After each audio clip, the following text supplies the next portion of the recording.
I'd like to call this meeting to order. The regular Planning Commission meeting of November 13th. If we could have the Pledge of Allegiance offered by Principal Planner Kurth Nelson, that'd be great.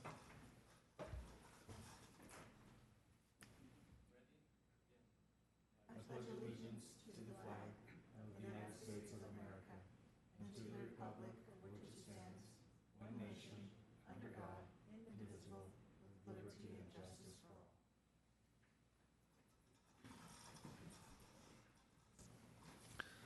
Thank you. Madam Secretary, will you please call the roll? Please let the record show that all planning commissioners are present. Thank you. We now need to consider the minutes of the last Planning Commission meeting. Does anybody have any changes or motions? Yes, I'd like to make a motion to move those minutes in to the record, please. I'd second that. Here we have a motion and a second. If we could vote.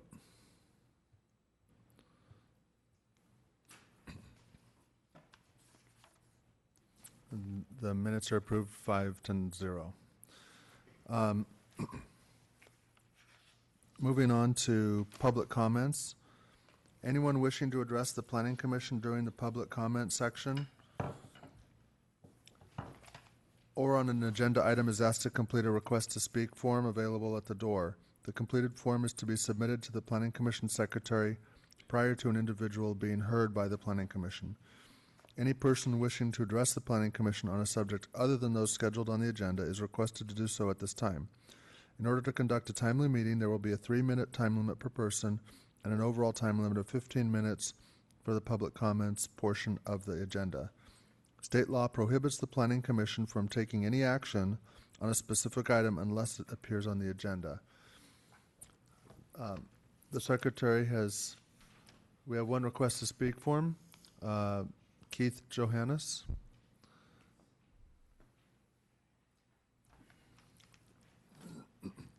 My name is Keith Johannes. I'm a Dana Point resident, here also representing the Dana Point Historic Society. At the Historic Society, we've been visiting with the planning staff on the Architectural Resources Group survey of historic resources in Dana Point. And I bring this up only because it probably will be coming to you shortly, the report, and you'll have some responsibilities on moving it forward. But the reason I'm bringing this forward is right now, the historic tax credit, the national tax credit that is available for historic properties that are on the National Registry is being threatened in the new Tax Reform Act. And so the Historic Society has taken a position to our local representative to say that we need to keep this there because it does have a lot of impacts on California. Of the federal tax impacts, there were 169 properties in California that were restored. There were over $2.8 billion worth invested in properties to be redeveloped. Federal tax credits were given to $468 million to these people that are restoring those. But at the same time, return to the federal government was $493,287. So it more than pays for itself on a national level. Local resources, there were $58,816 given back to California local governments. So when we have this survey, we now have approximately 70-some properties that would qualify for the National Registry. Not all of them are commercial properties, which they would have to be, I would guess. I haven't done the count on that. But we have a number of commercial properties that we've already lost that had we been part of this program, we could have pursued having them restored and saved. So what I'm here to do is just kind of give you a heads up that the Historic Society wants to work with the Planning Commission, City Council on this historic registry and looking at properties to be on the National Registry. The first step of that, of course, is to come to the Planning Commission asking for that, and then that you forward it to the City Council. So we want to work with the city on this, and we think that it is a great opportunity for economic development within our town. And I think that it certainly meets in line with a lot of citizens that want to see development continue and start in some areas. And this could be the benefit for that in historic. So we will be sending a letter. We have already sent a letter to Darrell Issa about this, and Senator Feinstein and Harris too. So in support of that, I did speak before the City Council and asked them to think about coming up with a resolution that would also have the City Council in favor of retaining this historic tax credit. So that's all I'm here to say, and good talking with you, and hopefully seeing you more when we get closer to this historic resource presentation for Dana Point. Thank you for your time. Thank you, Mr. Johannes. Thank you for bringing those items to our attention. Does anyone else from the public wish to speak? Okay, moving on. Consent calendar. There's no items on the consent calendar. Item D, public hearing. Local Coastal Program Amendment, LCPA 17-003. Do we have a staff report? Yes, Sean Nicholas will give the staff report, but I was unable to attend the workshop that you all had at the last Planning Commission meeting regarding this topic, but it's my understanding that staff was directed in this next round to just focus on a few areas where there was some commentary, because I know that quite a few changes were brought before the commission, and so the presentation will focus on those areas as well, but please feel free to ask any additional questions that you may have. Thank you. Sean? Good evening, Planning Commissioners. Sean Nicholas, Senior Planner. This is the 2017 Zoning Ordinance Cleanup presentation, formal review by the Planning Commission. The last update was to the zoning code was in 2008, and the code cleanup ensures that requirements in our zoning code are accurate, relevant, and compliant with state law. And as we went over at the study session, staff developed those guiding principles to determine what to bring forward in this first round since 2008, and primarily issues had to do with fixing typos and incorrect citations, clarification of existing regulations with a goal of better assisting the public in terms of developments and projects here in our community, and then obviously compliance with recent state law changes. So we did hold a study session on October 23rd, and we went through in great detail all of the proposed changes, approximately 61 of them before the Planning Commission. And we discussed all those changes. Out of that, there were several minor changes which were made in the document, which is attachment 1 before the Planning Commission this evening, and brought forward as Director Luna Reynosa has stated, the kind of 4 main talking points that came out of that study session, having to do with accessory structures, accessory dwelling units or ADUs, an amendment to the Dana Point specific plan, and then lastly, some modifications associated with landscape requirements. So with that, jumping right in, we have the accessory structure clarifications. As noted in your staff report, existing in our code is accessory structure requirements and accessory building structure requirements are spread throughout the zoning ordinance, and so and as well as a lot of those requirements are not very quantifiable, and so it becomes difficult. So in order to clarify that and to assist the public in terms of determining what they can and can't do associated with accessory structures on their site, staff has taken all the existing requirements and developed them into additional requirements into a single location to provide better guidance to the public. A couple of things I just want to highlight is that we have updated the language as shown here, consistent for B and C, that the requirement has to do with less than 50% of existing area. That's consistent with the discussion at the study session where it was previously no more than 49%, so just a little bit easier again for the public. As well as, based on discussion, the maximum size of a accessory structure that could encroach into a side or rear yard setback was increased to 500 square feet. And that was based off of discussion that was had at the study session by Planning Commission, the public, and again, staff looking at past approvals, as well as also looking at some of our adjacent communities as well. So otherwise, this is what was as shown to the Planning Commission and just updating those components and trying to make it easier for the public to know what can and can't be done. So any questions? Otherwise, I shall move forward to accessory dwelling units. I may have questions, but I would have to go back through, so I'm just going to go through my questions when you're done. Yes, sir. Excellent. Next, we just again background and for the benefit for anyone in the audience, Senate Bill 1069 and Assembly Bill 2299 was approved towards the end of last year, which took effect on January 1st of 2017, which null and voided the existing second dwelling units ordinance. That ADU is now what they're called accessory dwelling units. In those laws, it encouraged cities to update our local requirements to be consistent with state laws. And what is before you is consistent with both state law and also the recommendations as provided to us by the Coastal Commission. So we made sure that we were consistent with that, with what the Coastal Commission was looking for us to do in the coastal zone, as well as what the state law has required. We are also requiring a deed restriction consistent with state law, ensuring that we are maintaining our single-family residential neighborhoods. We don't want them to be becoming, obviously, duplex rentals, but so we do have the deed restriction that will require someone with property ownership interest on the deed or on the title of the property to occupy either the primary or the accessory dwelling unit. So we did make that change that could be either or. So here again is all of the applicable new state law referencing the changes to the state code and compliance with the Coastal Act, and consistent with both of the agencies' recommendations. Here's our local requirement. Here you can see the occupancy, the primary dwelling or the accessory dwelling unit shall be continuously occupied by at least one person having an ownership interest in the lot.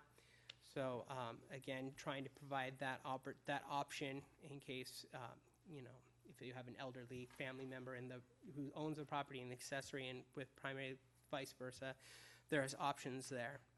So that's really the only notable change between what was presented as part of the accessory dwelling unit at the study session. Next, we have the amendment to the Dana Point specific plan. This was actually initiated by the property owners of the Dana Marina Plaza and had to do with leasing above the ground floor, particularly for them on the second floor. Right now, only visitor serving retail is allowed on that second floor. And they've provided evidence that since the site was developed, 15 additional visitor-serving developments have come online, which has made it difficult for leasing and maintaining tenants on that second floor. And so with that, they're looking for expanded uses above the ground floor within all of the CVC zoning designation of the Dana Point specific plan. The way that it has been written and consistent with some early indications and conversations with the Coastal Commission staff is that visitor serving retail is still the priority and is allowed by right. This is just allowing some additional uses, again, only above the ground floor with the approval of a conditional use permit. And then here is that updated language, again, with an emphasis in this main portion here, that uses consistent with the visitor serving retail be the primary focus, but it does allow, with the approval of a CUP, these additional administrative office, personal service, bank savings, and optometry and dental offices. The last item for discussion, and staff is actually looking for some discussion and input from the Planning Commission this evening, is originally at the study session, city staff had provided some additional language, an amendment to the zoning code, which would have been to chapter 9.55, which is our landscape ordinance portions of our zoning code. And there was primarily focused on undeveloped lots, and there was some discussion and questions regarding from Planning Commission as well as from the public. As a result of that study session discussion, staff continued to look at various options and found chapter 6.15 in the municipal code. So again, outside of the zoning code. And it had to do with the maintenance and upkeep of commercial property. And that, after staff reviewing it, staff felt that that really got to the heart of the matter, especially regarding undeveloped lots in our commercial zones, that really was addressing that potential, trying to avoid potential impacts associated with undeveloped lots being unkempt, so on and so forth. It was, though, brought up, as I'm sure the commissioner remembers, at the study session by a member of the public that there was some concern regarding developed lots, and particularly the issues associated with the front yard setback. And that it was brought up regarding, again, municipal code section 6.14.002, the public nuisance section, that there's a requirement regarding front yards, when a front yard area of a developed lot would become a nuisance. The key component being some kind of physical impact being observed regarding excessive dust or the accumulation of debris, and that's when a nuisance occurs. And it's been recommended by a member of the public that there is a potential opportunity to remove that physical impact requirement where it's more proactive in terms of the front yard and landscaping, or as it says, planted material, decorative rock, bark, or planted ground cover or covering.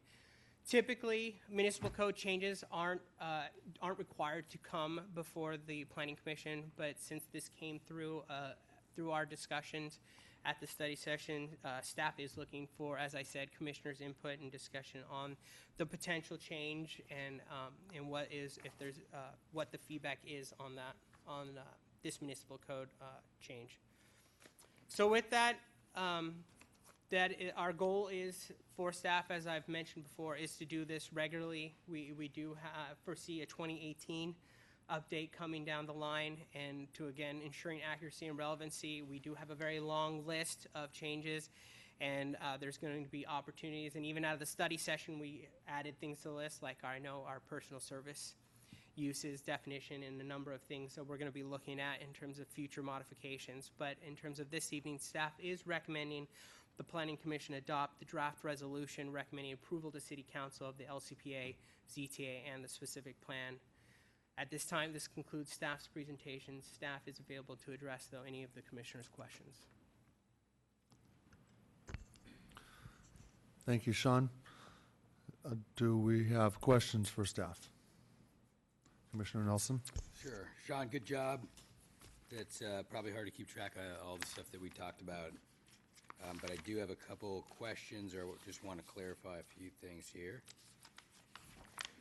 If you go to, I don't know what page this is for you. If you go to the second page of Exhibit A of the staff report, which is noted at the top as page 8. Yes, sir. So, just so I'm clear, the original change was we added this section into the table that essentially makes this a projection, right? Projection into required yards. So the dark bold print indicated that was added in, as part of our original packet that we talked about at the last meeting, and now it's stricken. Is that because we're taking it completely out? No, what is before you is the bold underline is new, would still be new language. Okay. And we have updated all the language just based on discussion at the study session. So again, all new language is still just bold and underlined. The bold strike-through language is existing language in the code today. If I were to bring up the zoning code for you, it's what you would see that we're recommending. Okay, so got it. Yeah. So we're removing that from consideration. Yes, and the only thing is pool equipment, we're not removing that out, we're just moving it towards the end. So pool equipment and swimming pools are next to each other, because before they were not, and so we felt that read more, trying to make that easier for the public to see those requirements next to each other. So Okay. we're removing it. Got it. That makes sense. And then the next, in relationship to that, is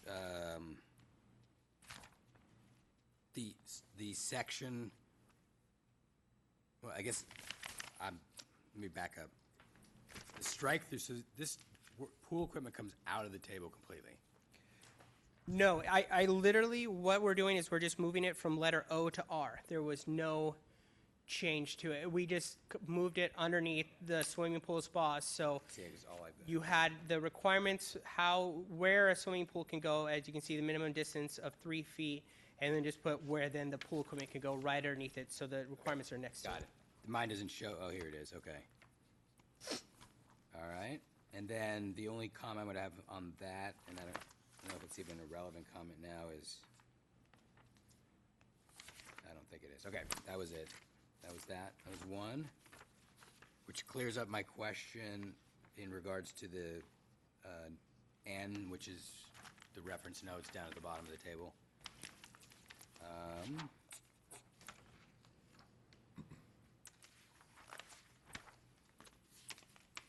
want to make sure I understand here. My notes, a couple days old, and I can't remember what I was thinking when I wrote my notes. That's I'm getting old, huh? All right. So when you look at on page 12, and down at the bottom, reference, or the paragraph D, the last paragraph on page 12, says, required garages associated with a single-family residence are permitted to exceed this requirement. Does that remove them from the process of having to go get a minor site development permit, basically? You are correct. So required garage space, you are exactly right, does not require a minor site development permit.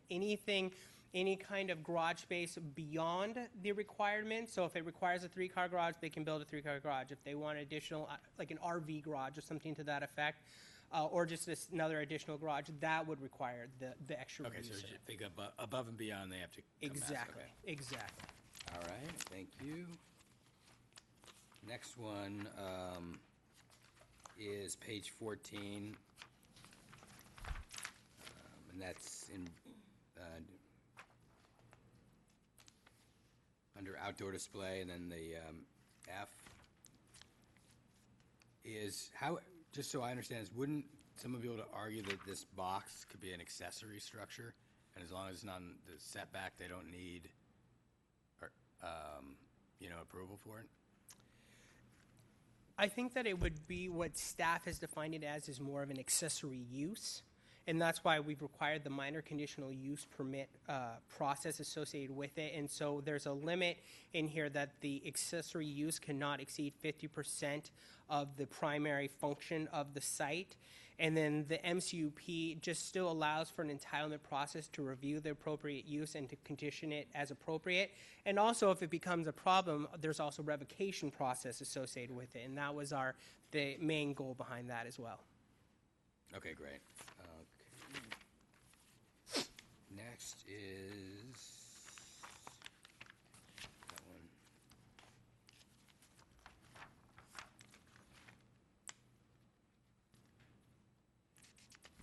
So I'm looking at page, I don't even know what page this is. I'm sorry. It's the definitions and illustrations under HVAC, mechanical equipment. Just want to make sure I read this correctly.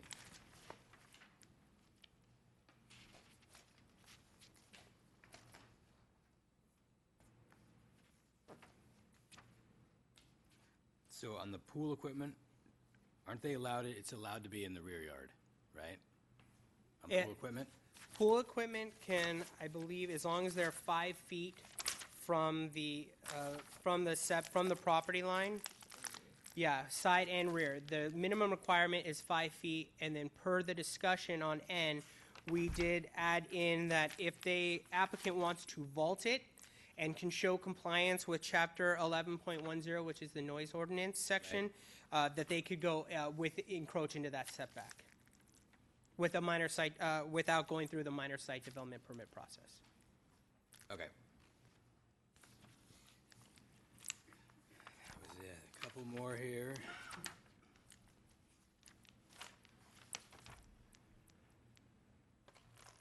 So a couple questions on the ADU stuff. Okay. First one is on the section about occupancy, so that's B. Mm-hmm. Primary dwelling unit or the accessory dwelling unit shall be continuously occupied. So how do we define continuously occupied? Can I go on vacation? Primary residence? Okay. So I can have a vacation and Oh, I'll yeah. be gone for Oh, yeah. Yeah. 6 months in one day and As or long be as here it is. 6 months in a day, and then that's considered.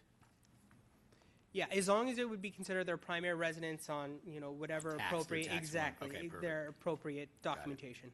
And then, next would be relative to on section D.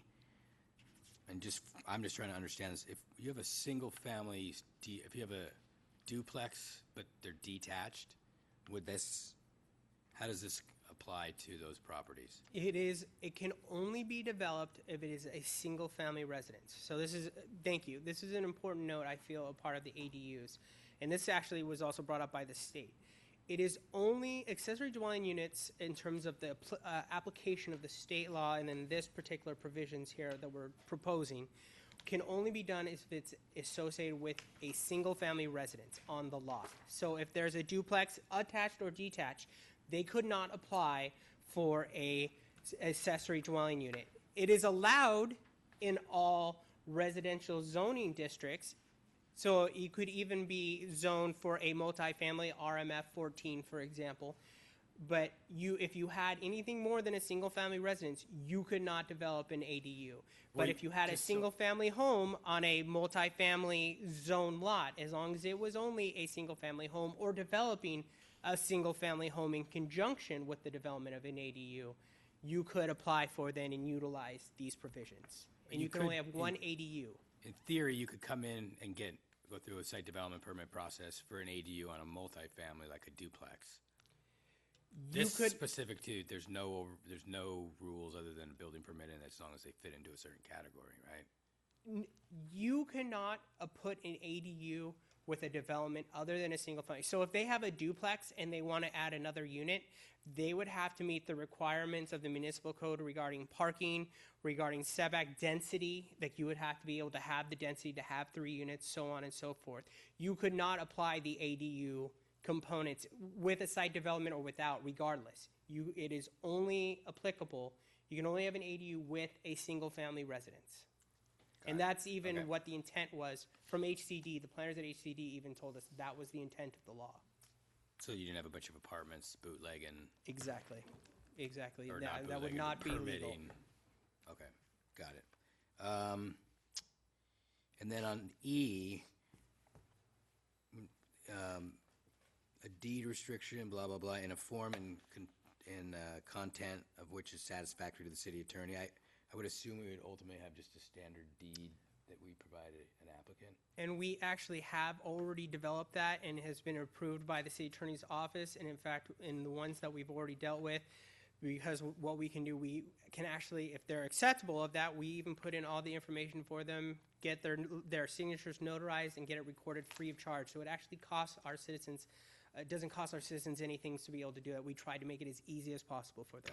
Got it, okay. I think that was it. That's all I got. Thank you. Absolutely, sir. Thank you, Commissioner. Who's next? Yeah, Sean, thank you for the work you did. I see most of the things that we talked about have been implemented. When I was looking at the property ownership as shown on the legal title, they must live on site. There's a lot of properties that are owned by trusts and corporate entities. I don't know how we address that, but I think that's something that should be considered.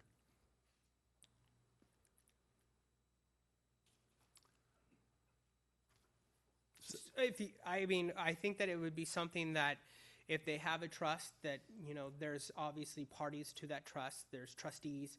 And so I think we look for somebody who is a trustee of the trust being the representative. And I would think that perhaps that's something also perhaps the city attorney could weigh on. But I think that we've talked about that in the past. I've just run into problems in our community of trying to deal with ownership and holding people responsible for actions, and finding that we deal sometimes with a trust or a corporate entity that owns a property, and holding someone accountable, or saying that person. So I just think that's an issue that we might want to close that loop. Second issue was under the landscape process. There's turf. There's artificial turf, and I see a lot of that in Dana Point. I'm assuming that would be acceptable. We either have to say natural or artificial turf. I would just add that. In terms of, you're speaking to this discussion point here, correct? The second page, yeah, I'm looking at page 5 on your initial discussion. At point, Yes. the next to last paragraph, excuse me, the S, item S. Yes. Any front yard, parkway, or landscaped area setback which lacks turf, and I'm saying, is that artificial turf or natural Yes. turf? And The way the landscape, definition of landscape would work, artificial turf is actually considered a form of hardscape, and hardscape is considered yes. In short, the answer is yes. Artificial turf would count towards that. And then the paragraph following says, it would be considered a public nuisance due to the aesthetic impact and potential for physical impact. It would seem to me that it should be could instead of would, because if there's a lot of landscaped areas that I've seen with low-watered plants, that's all dirt and a few plants, and it's very attractive. So the fact that it's not covered may or may not be a nuisance or a problem. So I'm just suggesting that you consider the word could instead of would, so it wouldn't automatic.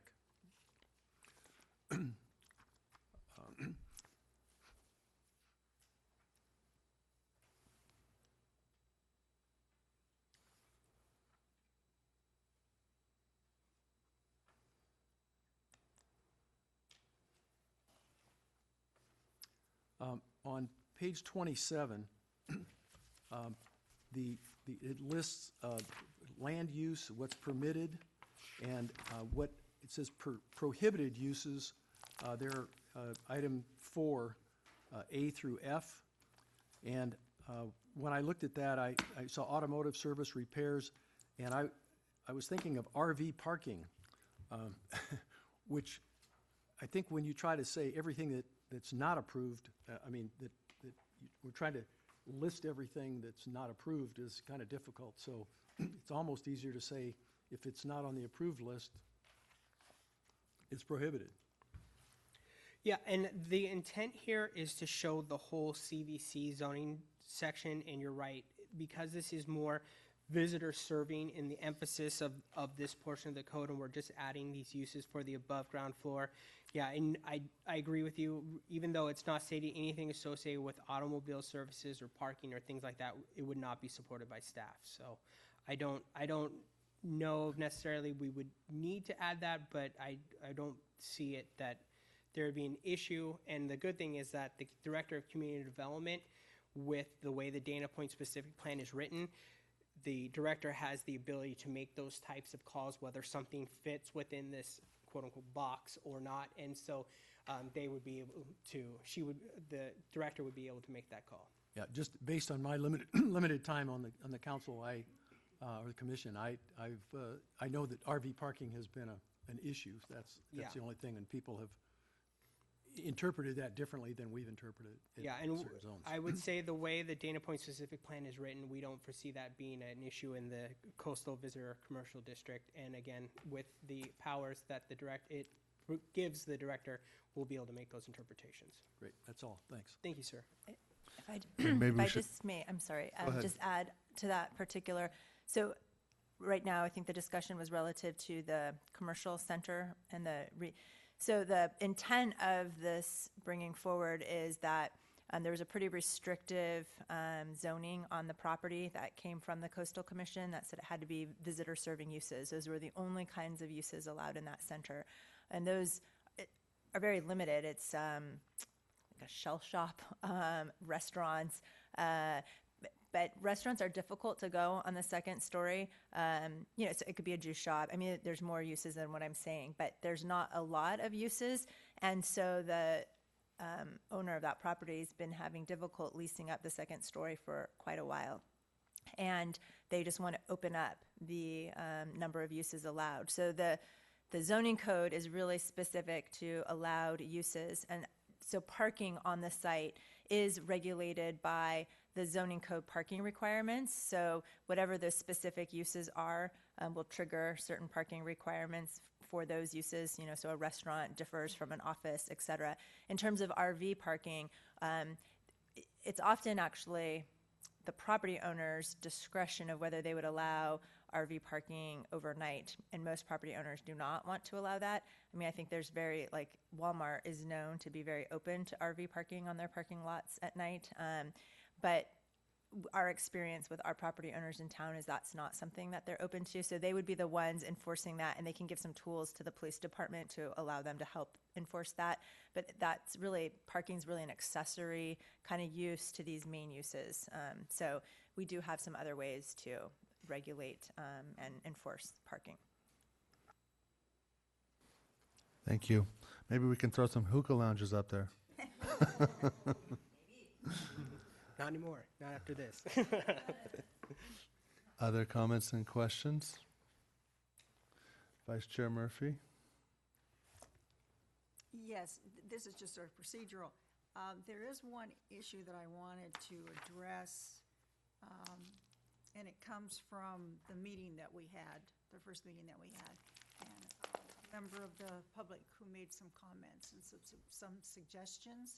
Now, I don't know if that's appropriate to respond to those now or after we go through this.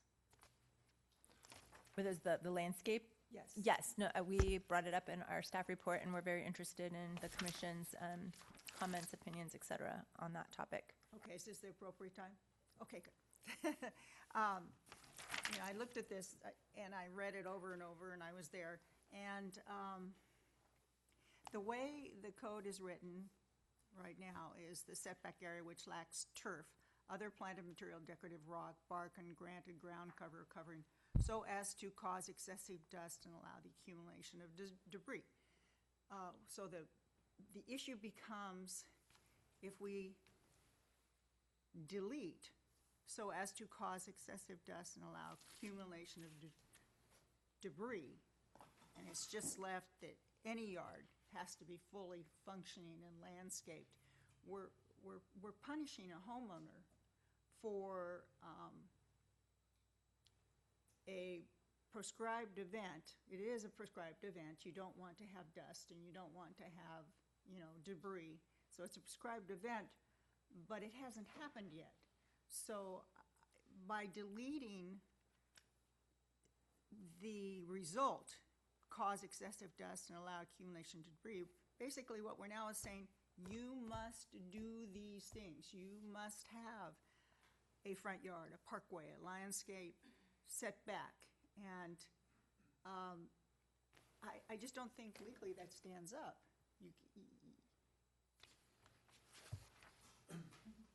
Could I interject?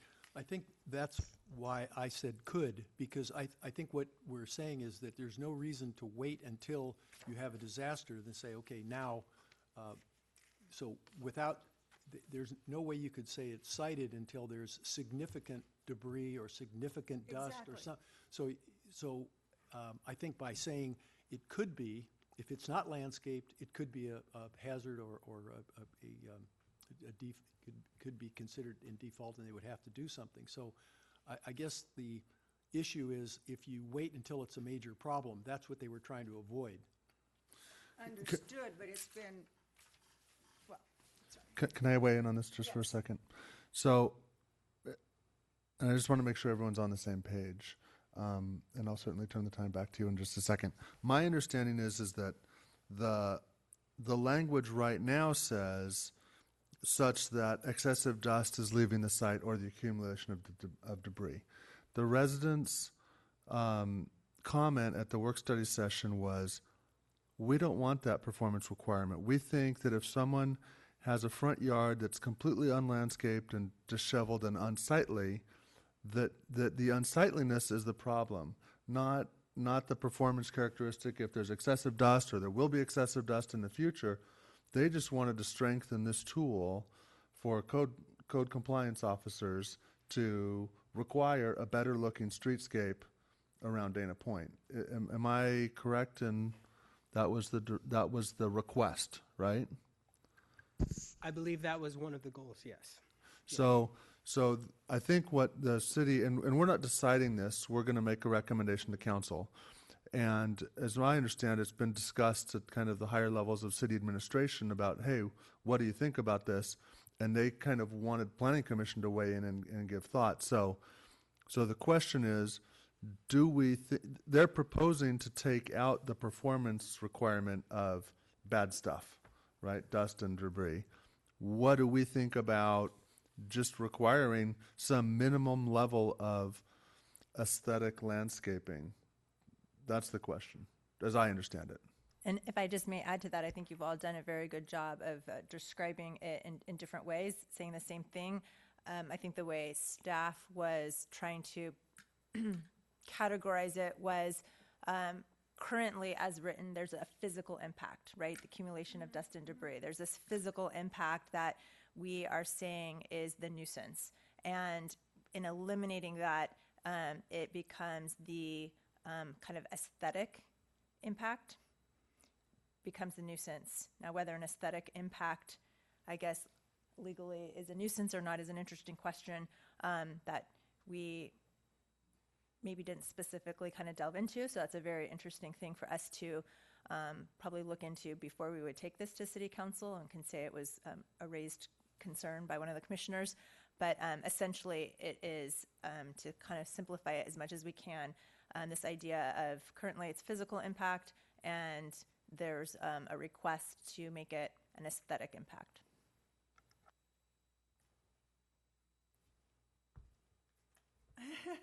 Well, it just seems, it seems to me that, again, this is sort of the way it's worded now.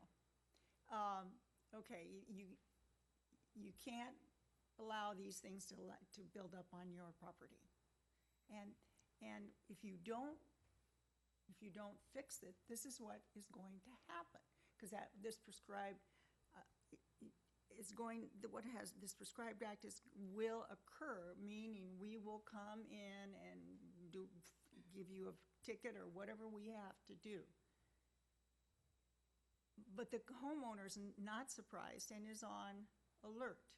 Now, if we were to leave this worded as it is, every homeowner, except those maybe not in HOAs, would fall into this, and some little, homeowner police would walk through every community saying, well, you don't have enough boulders here, or you don't have enough new trees, or you don't have enough of this and that, and this thing could just explode.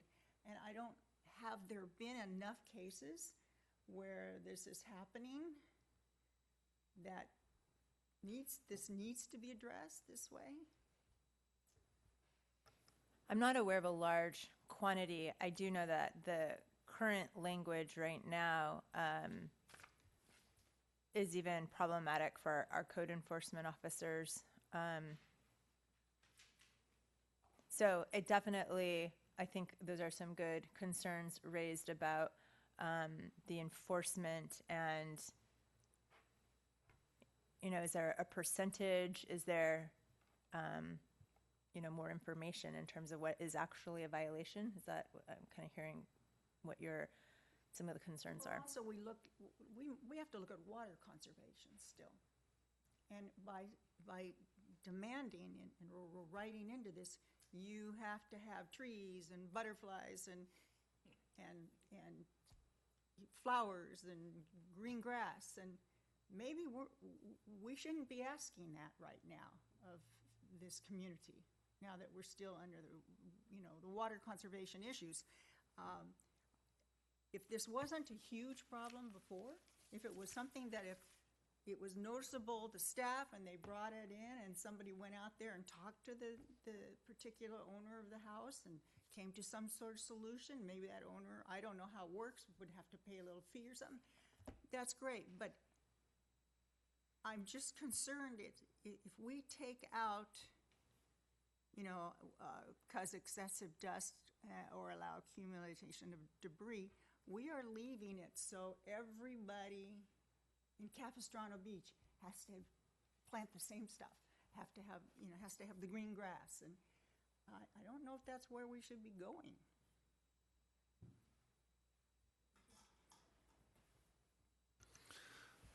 Thank you, Vice Chair. Do you have any other questions or comments on the proposed zone change? Jump in real quick. Sure. After those questions, I actually have a couple more questions or comments. Actually, I don't have any comments, I have questions. So on this landscape stuff, quick question for staff, a few questions if you can answer. Do we have any specific requirements for landscape? So the general requirements, just taking, for example, a standard residential lot in Capitol Beach, since Commissioner Murphy brought that up, is RSF 7, which requires 25% of the lot, total lot, to be landscaped. There's no particular requirement in the front yard area, just it's the total lot. So if it's for easy numbers for myself, because I'm not a math person, if it's a 10,000 square foot lot, they have to somewhere have 2,500 square feet of landscaping. Right, so, but landscape meaning you can't build on here and it needs to be open and it could be dirt, or we have a prescribed type of required landscape, ground cover has to be X percent. You can have, Y amount of turf. You have to have at least one tree. I mean, do we have any real specific requirements? Or is it just you can't build? Can I interrupt for just a sec? Yeah. If I understand, the question is specific to the front yard landscape, not relative to total lot coverage and all that. Just, the landscape requirements for the city the question is, what are they? Do we have a really well-prescribed requirement? We have requirements associated with water use and types of plants that should be in areas, especially things like in our coastal bluffs. We have a definition of landscape which is prescriptive regarding allowing for decorative features like you were talking about beyond permeable areas like grass or like ground cover, like living ground cover that allows for a certain amount of decorative features or other types of elements. Is there a hard and really clear defined percentage of A what can be standard, or that? No, there So, isn't, okay. and that's actually our landscape definition is on the list of future to better define that in terms of providing very prescriptive kind of requirements that Okay. would probably better describe that or address that issue. Sorry. Let me just finish these questions real quickly. So on the parkways, so I know on my street we have a bunch of parkways. I assume the homeowner's got the legal responsibility to maintain those. Yes, sir. Okay. What about when they're impacted by stormwater? I mean, I have a landscape. I have a parkway, and the last big storm it ripped out all my landscaping from stormwater up the street. I now have to replace all that. In theory, if we strike all this, you'd have to actually get back out and replant. My understanding is that the parkway is responsible of the property owner that it's in front of, and I believe even the engineering division just came through with some municipal code changes that provided some additional opportunities for different types of landscaping, including even some astroturf or artificial turf options as well. Okay. All right. Okay. Sorry, it was all I had. Commissioner Opal? Well, since we're on landscaping, I'll start there. Unlike most people, I live in an area where a lot of the lots are through lots, so they face two different streets. So what is the front there, or is it a front and a parkway, or what would that be considered?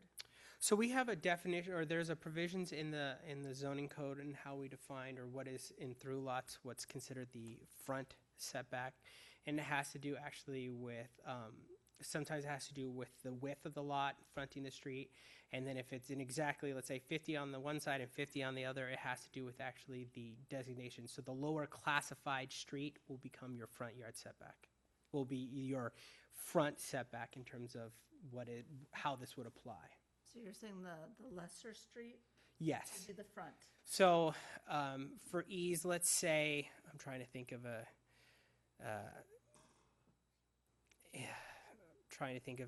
so if one's an arterial and one's just a local, like a local, the local street would be the front setback street. Okay, and then going back to the questions, on page 23, there was a new definition that had to do with parking that I don't recall being in our previous conversations. Yes, so what that had to do with was in the conversation regarding basements.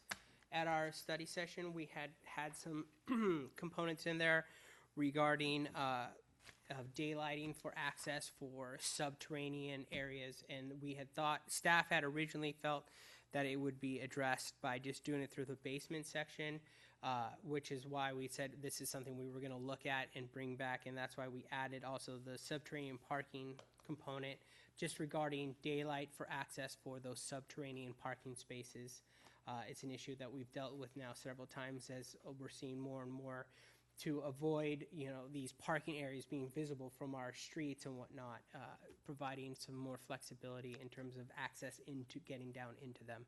So that was the goal and was as a result of that discussion. All right, thank you.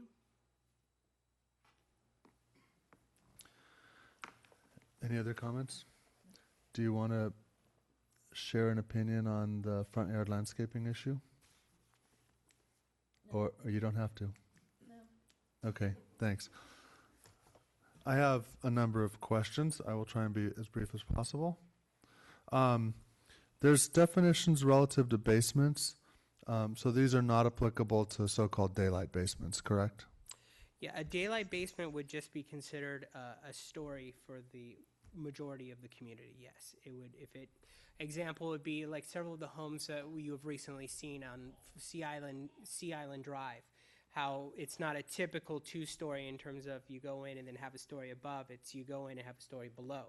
And so while you might see it as being subterranean, it's not considered a basement because it's daylighted to the back usually. So it's just considered a two-story structure, which would have to meet all applicable side, rear, and front setbacks. Okay, thank you.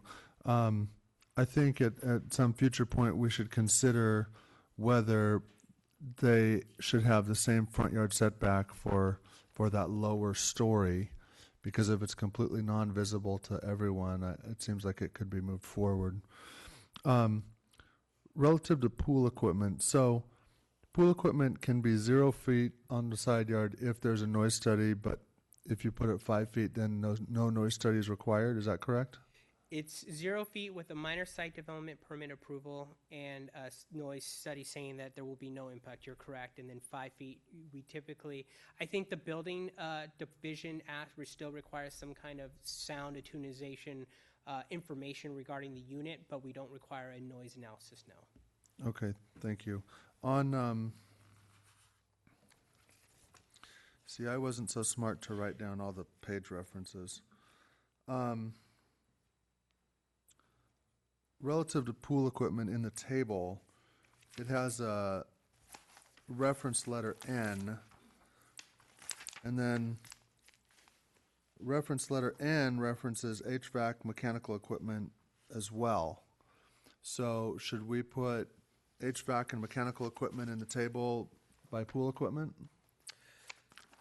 No, that's just a subnote in terms of covering both types of issues because they're both related to noise. So staff was comfortable leaving HVAC where it was, and just because of the HVAC and even the pool equipment wasn't next to each other, and we just felt in terms of ease, instead of going to certain areas, just reorganizing it to have all the pool-related components together was the reason for that approach.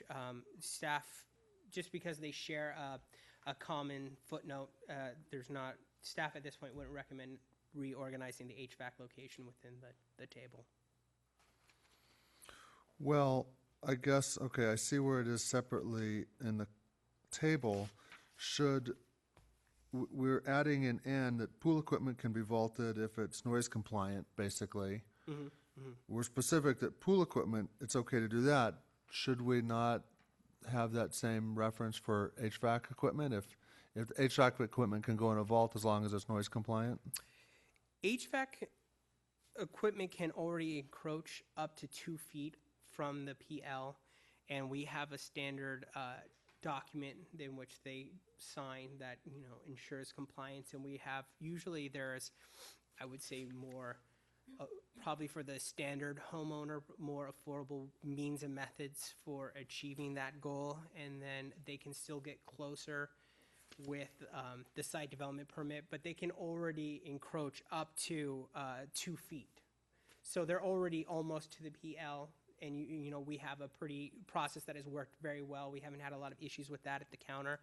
So I don't know if there's been, in staff's experience with this issue at the counter and dealing with the public, a need or drive for that or a desire for that.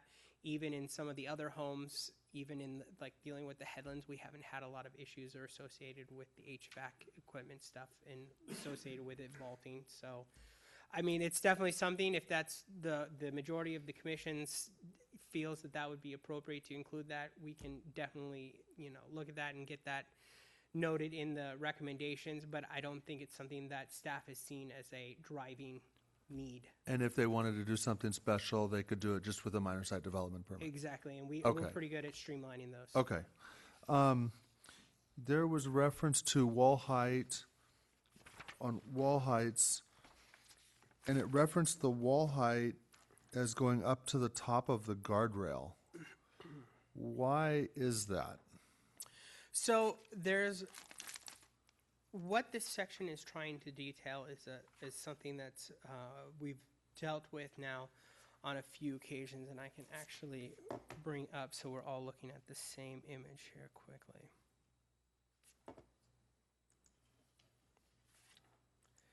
So this is actually a new image showing this, and it's an image actually that was wonderfully done by our wonderful Ms. Sharkey, who is our admin over there, and she put together this great image showing the various ways in which sometimes we have to measure, or we're proposing to measure, heights of walls.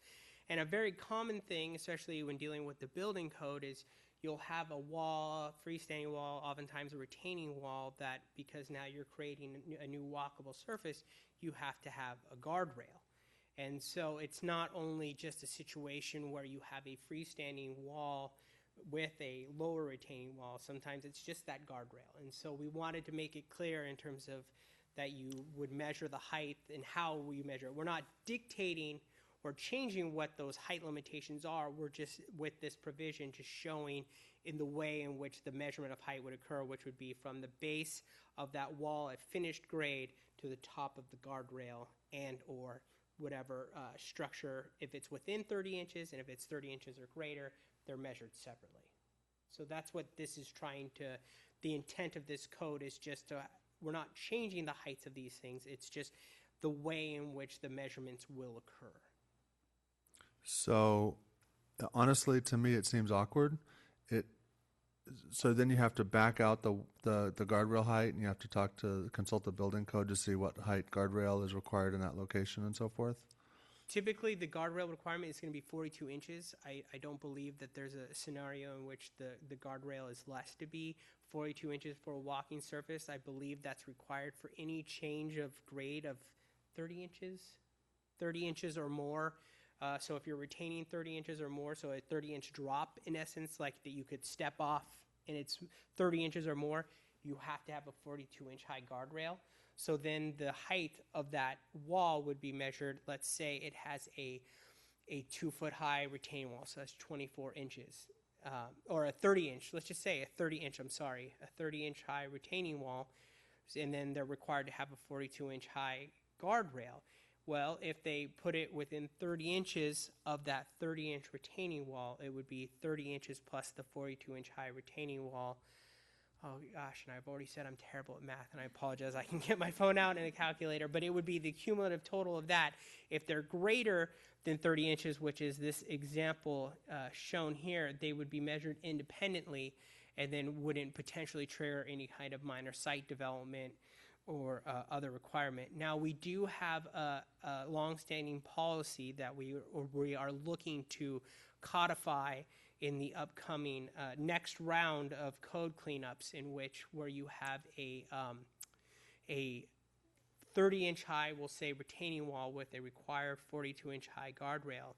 Even if it's within the 30 inches, it's and it's visually permeable, meaning like some kind of glass or open, wrought iron railing, something to that extent, that it didn't create a very massive. The goal is to avoid situations very much like this, where you have a retaining wall with just a solid, 42-inch high, solid structure massing, right? And so that's why we're creating this to create these measurements, so we can create those buffers or more breaks to either include landscaping, or where you have these open, visually permeable guardrails above without having to go through the site development process. But again, it's not increasing the allowed heights of any walls.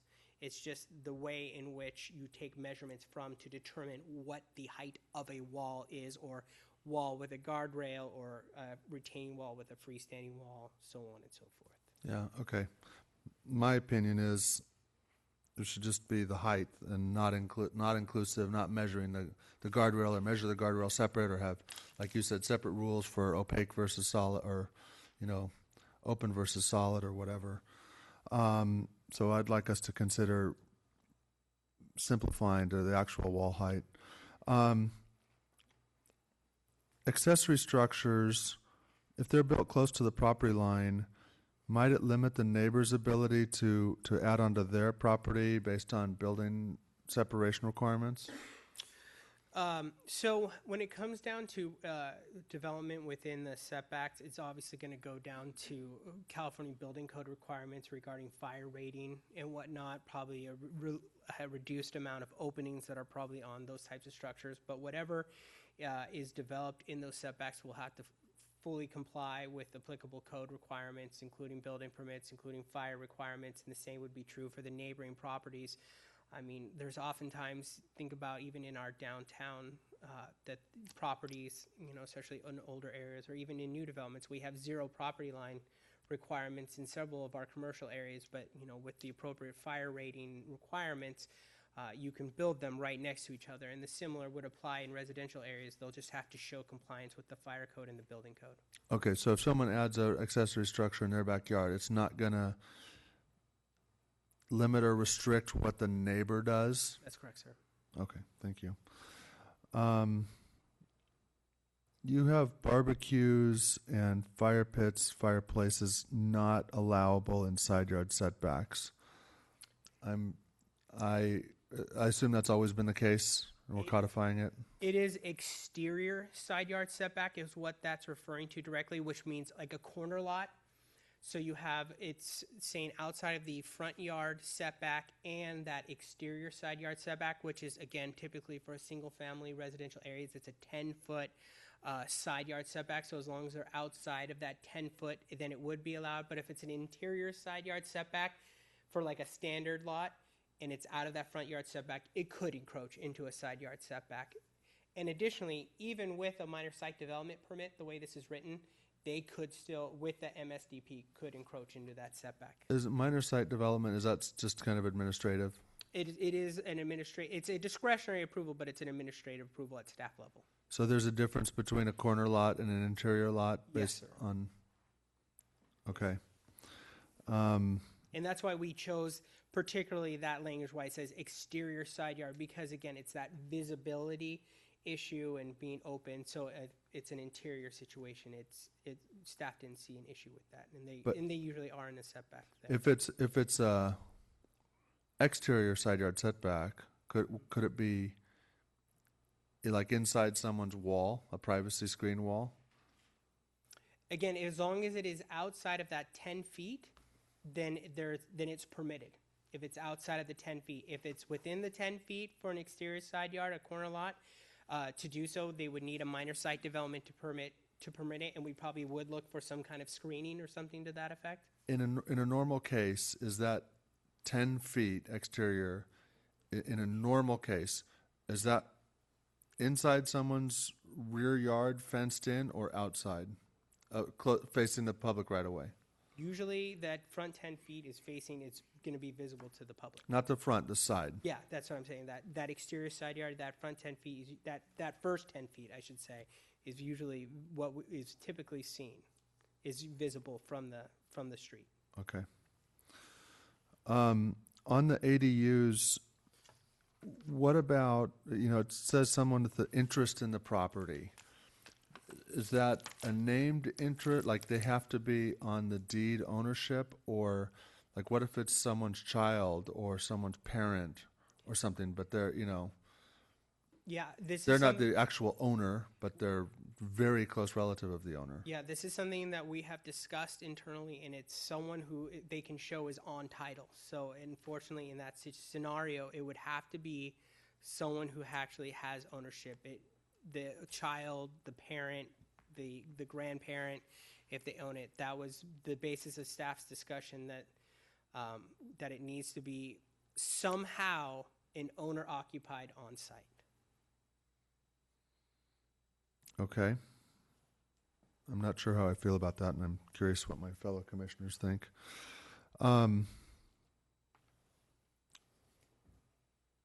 You had sign discussion. Where was that? That's on page, you can see it first on page 20, and then there's a secondary just cleanup on page 23. And that had to do with the fact that we had two different definitions of sign. And so we're just removing one of the definitions for consistency purposes. So there's just one single definition in the zoning ordinance in terms of how a sign is defined. So did the definition change? Is the definition identical? You just removed it in one location and Exactly. You are exactly right. We just removed one and just referenced back to the other. So it's just one definition. okay, thank you.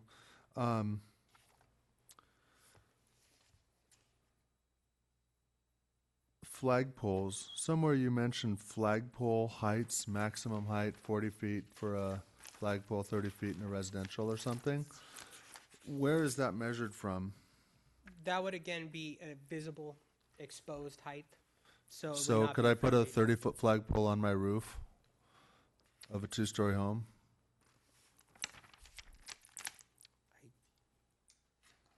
We'll write a rule that says no if Sean doesn't find one. Yeah,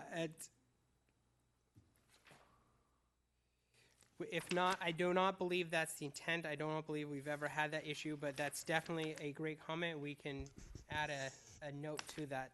Actually, this section deals with projections into required yards, so I don't know that that would be the case. So there is some provisions that it can only be within 15 feet or 5 feet. And then there's a maximum projection above the height limit. So if it was in the buildable area, then you could only go 15 feet above whatever that prescribed height limit is. So, well, I don't know if you need to reconsider the language or not. It sounds like I could go 15 feet above my roof, which is 26 feet high. Is that right? Am I understanding that correctly? That section has a prescribed maximum above height limits. It doesn't identify one in every particular section of that table, but in this one it does. And for chimneys, for instance, it also prescribes how high above you can project above the height limit. So at least based on the way this is written, if you had a compliant structure that was at the height limit or below, you could go 15 feet above the prescribed height limit, whatever that may be. And your concern is that these should be located on the ground, not on like a roof mounted. Well, my concern is that it didn't seem to be defined. It said flagpole 30 feet high, and I'm like, okay, from where? That's all. I'm not even sure I have a problem with it.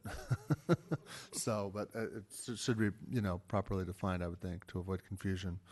I think with respect to the comment that it's all my questions. The question that the city has asked us to weigh in on the front yard landscaping, Vice Chair Murphy brings up kind of an excellent point, which I hadn't considered, which is how big of a problem is this relative to unsightliness? I think that things can be done that are water efficient or water, non-necessary. It is interesting because seems like, not very long ago, everyone was telling us that brown was the new green, and, let your yard, brown is beautiful or whatever. So I'm sympathetic to people with just a completely uncapped and unsightly front yard, and I think we should have some minimum standards on the front yard, in the front yard setback, what's front yard visible. I did not agree with the stuff that staff brought forward about lot coverage and mulch and DG on the whole thing.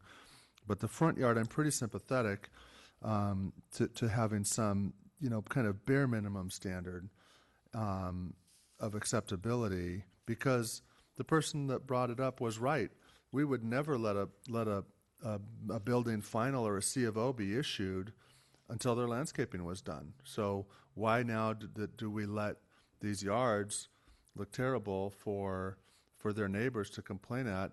And I'm wondering if we should add in there, if this is the appropriate place to discuss non-operable or non-roadworthy vehicles in that as well. There's one in my neighborhood that's, I don't think has moved in 12 years, and I know neighbors aren't happy about it. There's actually another section of the code that talks about non-operative vehicles, and in your neighborhood, there's been a couple towed from Yes, and neighbors were very happy. through a code enforcement action. So certainly, if we're made aware of any other situations, we can act accordingly. But so we do not need to put that into this area. We already have something to deal with non-operative vehicles. Okay.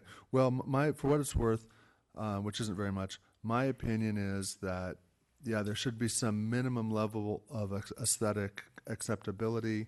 I don't think it should be, I'm the last guy to suggest it be onerous. I do not want it to be onerous at all. But I'm also open to hearing what my fellow commissioners have to say on that, and I think some of them haven't weighed in on that issue. Maybe we should get done with because these were question and answers, open the public hearing, and then we can bring it back and start having a discussion that we can move. Okay. But that'd be my suggestion. Sounds like a good idea. So with that, I'd like to open the public hearing, and we're happy to hear and receive any comments from the public. Madam Speaker, do we have any speaker slips? No. Does anybody out there want to speak? No. I see shaky heads. Okay, we're going to close the public hearing then, and commission discuss on these items that have been raised. Okay, I'll start off. I don't think the term bare minimum should be used since that connotates it's bare. But I would say in all associations there are requirements that you have landscaping.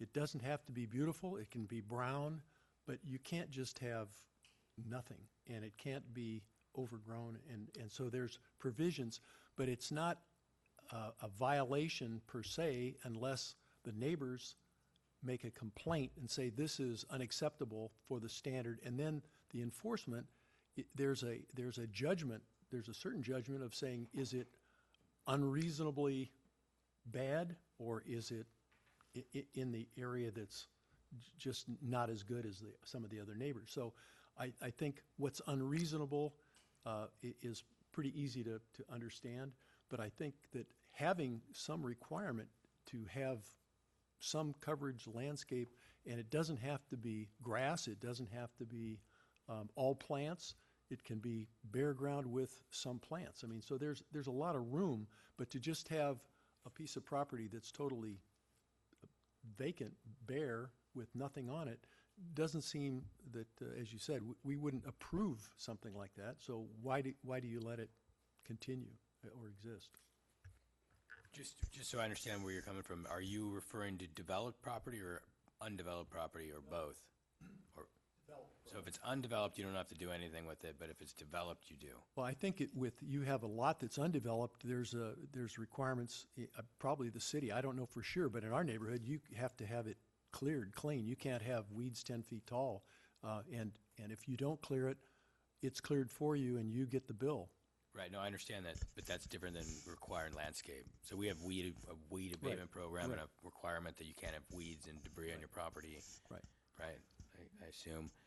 What I just want to understand is, are you saying that on those, as long as you adhere to the standards and our nuisance, I would assume it's a nuisance standard, that's fine, but if you have a developed lot and you don't have landscaping at all, then you don't comply, then you're basically in violation. Well, and what I use the word could.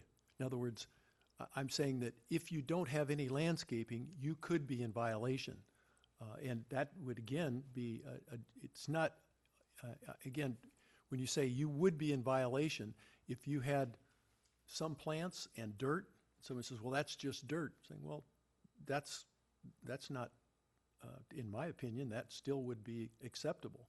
So someone else could say, well, that's not acceptable. So I think that's a judgment call. But to say everyone's in violation that doesn't have landscaping, I don't think we want to go quite that far. But Gotcha. You should have some minimum level of some type of coverage on your lot that's acceptable in the standard of the neighborhood.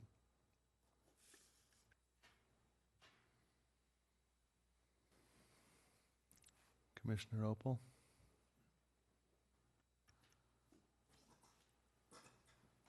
On this, I agree with what Commissioner Nelson was talking about whether it's developed or undeveloped, but there's also the issue of overdeveloping it or requiring things to go there where we have a lot of stormwater runoff, and making sure that whatever we're requiring is also taking into consideration we're not adding contaminants, we're not putting mulch out there that's just done running off into the streets as you're trying to landscape. So there's what is the minimum and how do you define what that minimum might be? It's very different from every lot because every lot is not flat. So there are other considerations there as well. Thank you. Vice Chair Murphy? Yes, I have a little bit of a different experience in that I live in Capitol Beach, and we don't have HOA, and we really are pretty loosey-goosey up there. And as many of you know, people can park their boats in their driveways and with, for as long as they would like, as long as they don't have the big, giant, big wheelers out for a long time. They can park their cars there for long periods of time in their driveways. And as long as you're obeying the city cleaning and our wonderful officers, pretty much everybody's parked on the road. And so it's an entirely different environment. And I agree. Everybody has their own idea of what they consider to be landscaping, even if it is just gravel and one tree, because they are worried about the environment. So that's all I have to say. Commissioner Nelson? Okay, so on the landscaping thing, what is really, what I see as the big difficult issue here is not so much as what is said here, but what's not said here. So the reality is, in my opinion, that we have bad actors in our city all over the place. People that don't take care of their property, they don't take care of their weeds, they don't pick up their trash, and those people are going to exist today and they're going to exist tomorrow. We can add rules, regulations for as long as we want, and it still won't change those people because they're already in violation of our own city ordinances. So that's part of this, and I don't think that striking, the end of a sentence will fix the issue either. I don't want to be instituting or changing zoning that, frankly, I don't think we have the background on. If we were going to make the decision to do this, I would want to understand what's required landscaping wise. How does it affect vacant property versus non-vacant property? Developed, undeveloped. There's already water quality regulations where you have to deal with stormwater runoff on vacant properties, and those exist on developed properties as well. And so I'm not in favor of making any type of change to this specific section unless a standard is defined and we're all, and there's this consensus on what landscaping is and what it isn't. Because I think we end up opening up Pandora's box here. We start to raise questions of if landscaping is required, then I probably have to get a permit. If I have to get a permit, I likely need to get a water meter for that. Again, it just, I think we open up a big can of worms here. And, you know, my assumption is that the biggest challenge that, at least in my neighborhood, the biggest challenge isn't the front yards, but it's the parkways. Those tend to be the ones that are the least maintained. Some of that may be due to people's, you know, they don't even understand that that's their requirement. But, you know, to irrigate and plant those, I assume Public Works has standards and details that you'd have to comply with. You have to get a right-of-way permit. I mean, you're talking about some pretty substantial stuff, all because we strike, you know, the end of this sentence. So I would not be in favor of the way that it's proposed if we're to move this forward. If we want, you know, if the commission thought it was a good idea, I'd be okay having another discussion around a standard and what does that mean. And but I'm really challenged with this specific language here. You know, there's HOAs that can do what they want, and then there's other parts of the city that have been here for a long time. And just like Commissioner Murphy stated, you know, Capitol Beach is a unique place, and so is the Lantern District. And, you know, what I don't want to be part of is a homogenization of, you know, unique communities. And I don't think this is the way to get there if that's where we're going. So that's kind of where I'm at with the whole issue. I have just a comment. We took top of slope off the table and just said we're going to talk about that later. Maybe this is something that we're not ready to make a change. So I don't know if the staff could say, let's set this aside because we're not ready to make a recommendation. Okay, so I'm hearing that there's no will on the commission to attempt to or consider striking the last few words of that sentence. Is that correct? See a bunch of nodding heads. Okay. And I think that we have good commentary that we can share with the city council, that there was a reluctance, and here's why. And I think that it's a very fair and accurate assessment that without the standard of what are you asking people to really do, it's an unfair question to consider the striking of the language.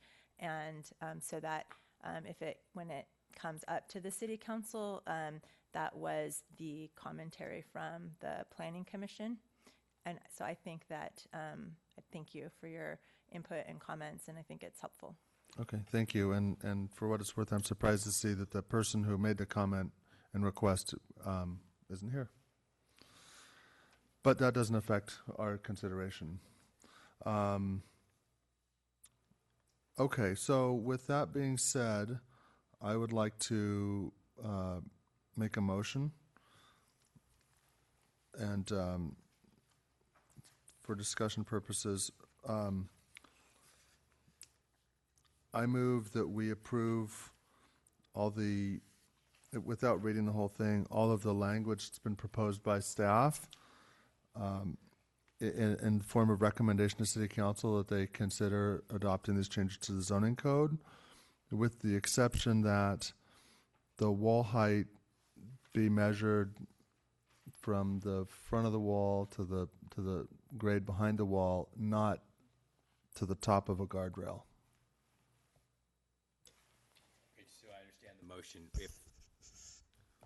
If it's a fence that is in the place, is there a difference between a fence or a guardrail in your mind?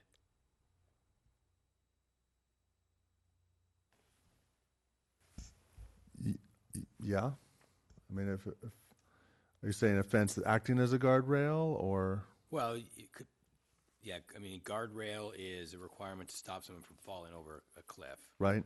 A fence is usually put there, and generally they're at a certain height, 5-6 feet. Right. Their intent is usually to keep people out, to keep, in many cases, you know, unless it's a view fence, to keep people from looking in. I just want to make sure we're making a change that is consistent with what you're trying to accomplish and also what staff, talked through as far relative to the measurement versus the requirement, because we're not changing the requirement. This just addresses handrails, right?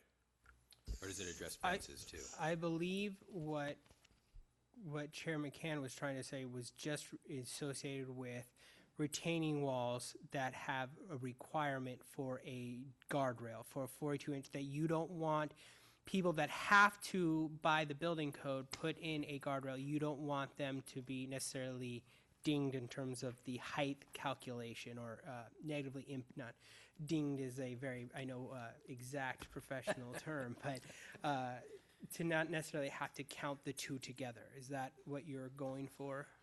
Well,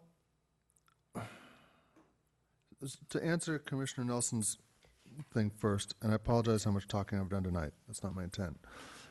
In my mind, a guardrail is a required thing to prevent a fall.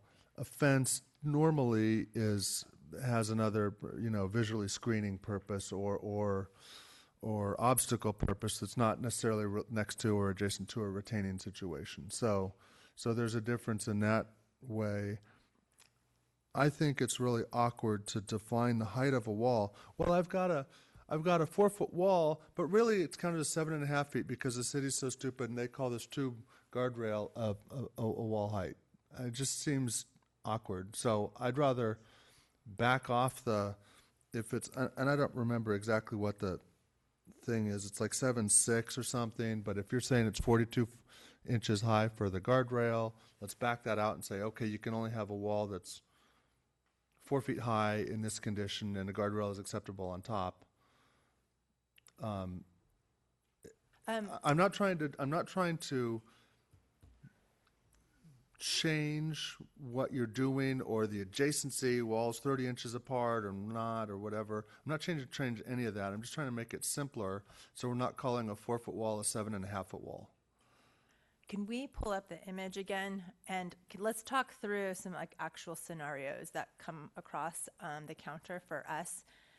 And in that context, let's talk about what we want the rules to be, and then if we're not providing a scenario that you're envisioning, because I want to make sure we're understanding what the commission really wants to do here, because I have to say I'm confused at this point. So not this image, the image that Shayna. So and I wish I had a laser pointer, but what we do actually frequently run across is that we have different grade changes between properties. So look at the kind of lower left hand where you have the two people standing, and assume that's the level of a property, and that the adjacent property is up above. So you have this retaining wall that is holding up the dirt on the property line. So we see that very frequently. So the building code would require a minimum of a 42-inch guardrail on top of that retaining wall in order so that that person wouldn't fall into the next yard. And that could be solid, or, a guardrail does not have to be solid, but it could be solid and function as a guardrail, or it could be not solid. Oh, looks like we have a pointer here. It just doesn't work. It doesn't work on the screen. I remember that now because of our projector. But Sean's helping with his arrow. But I believe our code actually but that property owner might want a wall or a fence that's separating the property, his property, from the adjacent property to exceed 42 inches, and our code would allow for that. It would allow up to 6 feet, correct? And so let's say you have a 6-foot retaining wall, plus you're going to have 6 feet on top of that. You would be allowed up to the 6 feet. If you wanted to go 7 feet on top of the 6-foot retaining wall, now you need a site development permit in order to do that. And I know that's come before this body on multiple occasions. I think that's the scenario that we have most frequently, and I'm not sure how. The guardrail kind of becomes one and the same with the fence or wall. So I think we're okay with the current code, and we have no issues. Is that because you're allowed under the code to exceed the 42 inches so you wouldn't have this issue of a guardrail on top of a fence. So I think Commissioner McKenna, Chair McKenna, are we fine on that scenario? Well, maybe I'm confused, or, I mean, let's back up for a second. Is the language in here, ignoring how we're designating height, are we physically changing the code of what's allowed or not allowed for a retaining wall and a fence on top? No. But we are rewording it. Otherwise, if we weren't rewording it, it wouldn't be in the zoning code. So right now, under retaining walls, if you have a retaining wall that's 30 inches or higher in your front yard, you're required to go through a minor site development permit. In a lot of those instances, you also have to have the guardrail on it. And some people choose to, in a kind of de facto way, and I'm going to point to the picture that Sean had, even though that's not in the front, but it is facing, Golden Lantern, do a solid guardrail, to provide, that safety barrier from this walking surface. The code now allows these retaining walls over 30 inches when they are landscaped. So there is some aesthetic issue inherently that is written into the code regarded to retaining walls. Alternatively, as the code allows now, you could do, and it's not in your update, you can step those retaining walls where if you had a 30-inch retaining wall, you could go up 30 inches, but the distance from that retaining wall had to be 2x, so you had to be 60 inches to provide some of that relief. Now, typically, you're going to get some landscaping in there. So what we found was people come in with the retaining walls at the counter, and instead of doing the guardrail on top of the retaining wall, they would just set it off a couple of inches, and they put a solid fence, and they said, well, this is a separate fence. You got to count it from here. So it's not accomplishing the aesthetic that the code inherently wants to accomplish. So that's the whole intent behind this. And now I It's- understand D better. Yes, yes. So if the retaining wall portion in the illustration that Shana put together was over 30 inches, they're already coming in for a site development permit, and they're already requiring it. The code is already saying that they have to landscape it. What we're trying to do is have the overall height measurement so that they're not doing 6 and 8 foot high solid features in the front yards that at least based on the 42-inch height limit for, walls in front yards freestanding and the 30-inch height limit for retaining walls, that the code is trying to legislate, for lack of a better word. So it's an aesthetic to me, and we've had several of these issues. That's the crux behind that particular section. Now, we included a section in there that dealt with freestanding walls, but to be quite honest, the prevalence, the incidents that we've had over my years here, and in talking with the planners that are currently staffing the counter, this retaining wall issue was the bigger issue. So if the D dimension is greater than a certain distance, then it's not counted, they're counted independently? Yes. What's the requirement for D, 30 inches? 30 inches. Okay. So am I making a mountain out of a molehill? They won't tell you, but I will. Okay, thank you.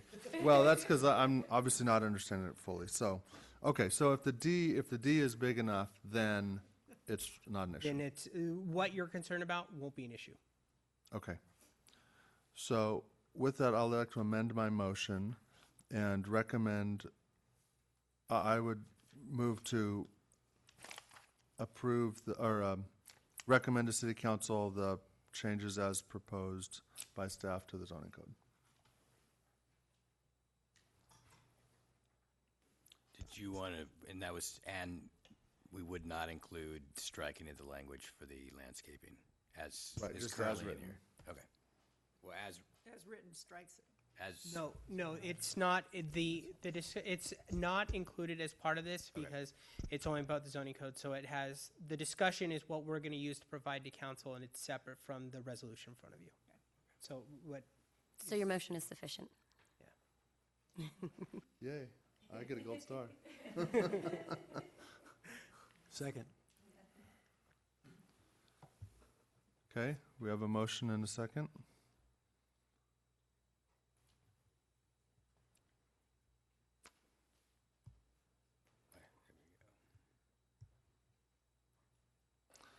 That item passes 5-0. Thank you, and I very much apologize for any belaboring of a point on my part. Moving on. Who gave me the gavel? That was a mistake. Moving on, old business, there's no old business. New business, there's no old business. That's what it says in item F. There should be a correction on the minute. Okay.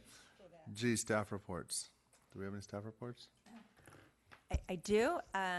So similarly to how the city council desired a volunteer from the planning commission to serve on the homeless task force, they just at the last meeting created a new task force called the Parking and Circulation Task Force, and they are interested in a planning commission member being appointed to that task force. So I'm asking you all to think about it, and at our next meeting, we will agendaize the item, and we will be looking for a planning commission to serve on that task force. And if any of you have any questions, you can feel free to contact me. We can get you the staff report so you can kind of see what the scope is and what the time commitment might be, et cetera. Is there a day for that? A dedicated day. And it'll be a quarterly meeting, and a day has not been selected. I think they will convene the task force to find out a convenient day and time. Thank you. Commissioner comments? Commissioner Donor? Commissioner Opal? No comments today. No comment from me. I would just like to make a comment of the great appreciation for the hard work of staff always. And when I watch the council meetings, always, everybody's here and long hours. So we're very, very fortunate to have the staff that Dana Point has, Dana Point City has. So thank you. We all appreciate that. Thank you. Yeah, we got our street redone this week, so Matt's group did a great job getting, well, it's almost done. It's not striped yet, but I don't know how they managed to get all those people to move their cars and all that stuff and get all the patching done and everything else. And so they did a great job. And if he was here, I'd thank him, but he's not. So. Thank you. And with that, I'll move to adjourn to the next regularly scheduled meeting on Monday, November 27th.